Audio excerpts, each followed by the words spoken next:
அனைவருக்கும் அன்பான வணக்கம்.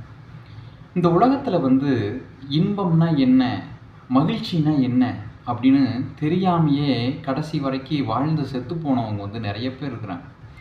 ஆனால் துன்பத்தை, துயரத்தை, கஷ்டத்தை வாழ்க்கையில் பார்க்காம செத்து போனவங்க அப்படின்னு யாருமே இருக்க முடியாது.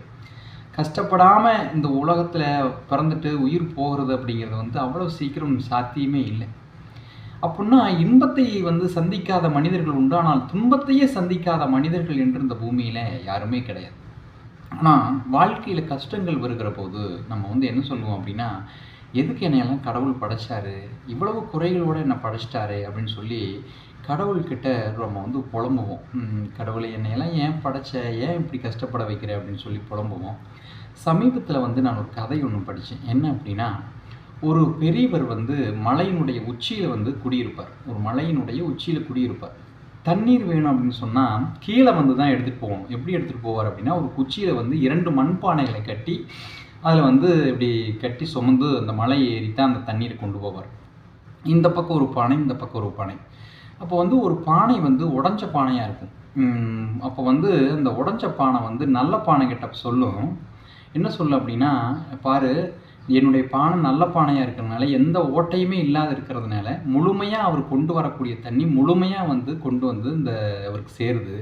ஆனால் நீயும் தான் இருக்கிறையே, நீ ஒரு ஓட்டப்பானை, எல்லா தண்ணிகளையும் வரும்போதே ஒரு பாதி தண்ணியை கீழே சிந்திடுற, கீழே போயிடுது. அவருடைய உழைப்பை நீ வீணடிக்கிற, நீ இருந்து என்ன பண்ண போகிற, பேசாமல் உடஞ்சி போயிரு, முழுசாக உடஞ்சிரு. இப்படி இருந்து ஏன் அவரை துன்பப்படுத்துகிற, அந்த பெரியவரை துன்பப்படுத்துகிற, அவருடைய உழைப்பை நீ வீணடிக்கிற அப்படின்னு சொல்லி ஒவ்வொரு நாளும் அது கேட்டுகிட்டே இருக்கும்.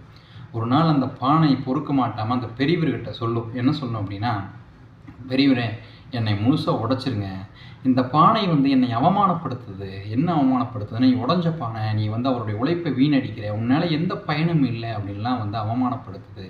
பேசாமல் என்னை முழுசாக உடைச்சிருங்க பெரியவரே அப்படின்னு சொல்லி அந்த உடஞ்ச பானை இந்த பெரியவர்கிட்ட புலம்பும். இப்போ அந்த பெரியவர் சொல்லுவார், நீ ஒன்றும் பண்ண வேண்டாம், நான் தண்ணீர் கொண்டு வரேன் பாருங்களேன், தண்ணீர் கொண்டு வருகிற வழியில் உன்னுடைய பக்கத்தை பாரு, அதே சமயம் நல்ல பானைன்னு சொல்லி நீ சொன்னையே, அந்த நல்ல பானையினுடைய பக்கத்தையும் பார்த்துட்டே வா அப்படின்னு சொல்லுவார். அதே மாதிரி அந்த பானை பார்த்துட்டு வரும். மேலே வந்த உடனேயே கேட்பார் பெரியவர், நீ பார்த்துட்டு வந்தையா அப்படின்னு கேட்பார். அவன் பார்த்துட்டு வந்தேன். என்ன இருந்தது, உன்னுடைய பக்கம் என்ன இருந்தது அப்படின்னு கேட்பார். என்னுடைய பக்கம் அழகழகான செடிகள், அழகழகான பூக்கள்லாம் இருந்தது பெரியவரே அப்படின்னு. அந்த பக்கம் ஏதாவது இருந்தது, அந்த பக்கம் காஞ்சி போன செடிகள், ஒன்றுமே செடிகளோ மலர்களையும் நான் பார்க்கவே இல்லை அப்படின்னு அந்த ஓட்டப்பானை சொல்லும். அப்போ தான் அந்த பெரியவர் சொல்லுவார், பார்த்தியா, நீ தினமும் கொண்டு வருகிற போது நீ ஊற்றுகிற அந்த தண்ணீரில் தான் அந்த பூக்கள் மலர்ந்திருக்கிறது. அந்த பூக்களை கொண்டு தான் தினமும் நான் இறைவனுக்கு படைக்கிறேன், இறைவனுக்கு படைத்து நான் அபிஷேகம் செய்கிறேன். அப்படின்னா உன்னால தான் அந்த பூக்கள் இவ்வளவு அழகாக வளர்ந்திருக்கிறது, இவ்வளவு அழகாக அது மலர்ந்திருக்கிறது அப்படின்னு அந்த பெரியவர் சொல்லுவார். ஆமாம், அப்போது நீ சொன்னையே, நான் ஒரு வீணானவன், எந்த பயனுமே இல்லைன்னு சொன்னையே, இப்போ உனக்கு புரியுதா, நீ எவ்வளவு பயனுள்ளவனாக நீ வாழ்ந்து கொண்டிருக்கிறாய் என்று அந்த பெரியவர் சொல்லுவார். அப்போ தான் தன்னுடைய நிலையை அது உணர ஆரம்பிக்கும். வாழ்க்கையில் இயற்கை அப்படிங்கிறது, இறைவன் அப்படிங்கிறதும், இங்கே வாழ்க்கை நமக்கு கொடுக்குற போதே ஏதோ ஒரு பொருளோடு தான் கடவுள் கொடுக்குறாரு. ஆனால் அந்த பொருளை உணராத போது தான் நாம் புலம்ப ஆரம்பிக்கிறோம் அப்படிங்கிற மாதிரியான ஒரு கதையை இந்த கதை மிக அருமையாக உணர்த்துச்சு. அதைத்தான் நான் உங்களோடு பகிர்ந்து கொள்ள வேண்டும் என்று விரும்பினேன். மிக எளிமையாக உங்களோடு பகிர்ந்திருக்கிறேன். எந்த ஒரு எடிட்டிங்கோ அதெல்லாம் பண்ணாமல் மிக எளிமையாக உங்களோடு பகிர்ந்திருக்கிறேன்.